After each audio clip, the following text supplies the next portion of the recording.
My name is Allan Bekker, and today I lead the conversational AI efforts within Snap. I hold a PhD in machine learning, and I am an AI entrepreneur with a strong passion with products, for revolutionary products that enable multimodal and natural human-machine interactions. And today, we're going to speak about the arrival of virtual beings.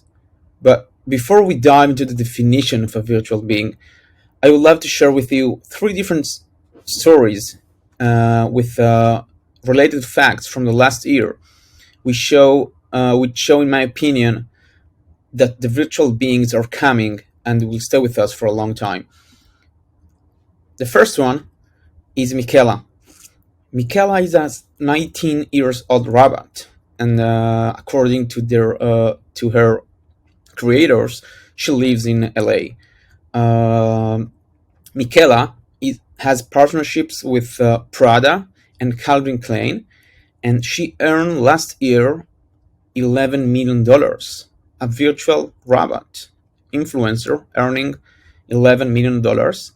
And she was recently acquired by Dapper Labs for an amount of over $100 million. That's crazy, right? I mean, it's a virtual influencer worth over $100 million. The second story is about Ariana Grande. So Fortnite built her avatar for a concert, and a few months ago she had a 20 minutes long concert with over 12 million live viewers seeing only the show of a virtual entity. The third story and the last one is my heritage application, Deep Nostalgia. So this is a very simple app which enables you to just upload an image and animate it and revive static images. The application had over 100 million downloads and was mostly used to revive deceased people. So let's try to dive into the definition of a virtual being. But before that, let's go back a few years and see how the field has been developed from the first IVRs through chatbots and then virtual beings. So the first type of machine that humans tend to converse with was an IVR. And an IVR is basically a phone program that the user speaks with the machine using typing the buttons. Then you have a graph-based dialogue manager, which was predefined by the creator of the IVR. And when the machine wants to speak back, we're just playing some pre-recorded messages. So it's a quite simple method. I mean, the interaction with the human is by pressing buttons, and the interaction back to the human is by just playing recorded messages. Well, the next generation of machine conversations is obviously based on ML.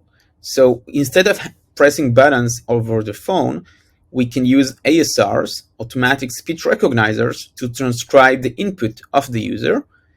Then we have a classical NLU engine. And in this engine, we have the intent classifier and a slot filler. And then finally, we have the text-to-speech engine. So instead of playing static pre-recorded messages, we can synthesize speech in a dynamic manner according to the input of the user and the state of the world. But something which is very interesting as well is that in this approach, we still have a graph-based dialogue. And in this graph-based dialogue, someone needs to predefine the different paths of the journey of the conversation. And basically, if the graph doesn't support a specific use case, so the conversation will be stuck. The last generation of conversational AI without being still a virtual being is fully based on machine learning. So we still have the ASR, the speech recognizer, and we still have the text-to-speech engine. But now the NLU part is fully based on machine learning, because now we can not only predefine the graph of the conversation, we can actually learn the state machine of the conversation itself. And we can use reinforcement learning to actually uh, um, move inside the graph. But lastly, we have another component, which is the natural language generation model, enabling us to to to synthesize naturally textual responses before we synthesize it with speech. And this is a very crucial component. This will enable us to create human-like conversations, because now the responses of the robot won't be static and could be dynamically and programmed and and uh, and mimic the human behavior. Cool. So we reached the virtual being definition. So think about the same components as we described before: the ASR, the NLU, the state tracking, the NLG, and the text-to-speech engine. But now we also have a video generation model. So we can not only synthesize speech, we can also synthesize faces, talking faces.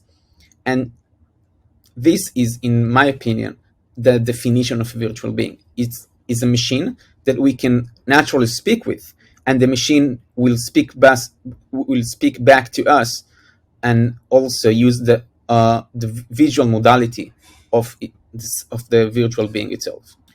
From this point and from now, I will just cover the latest state-of-the-art technologies which enable us, the machine learning community, to build those kind of virtual beings.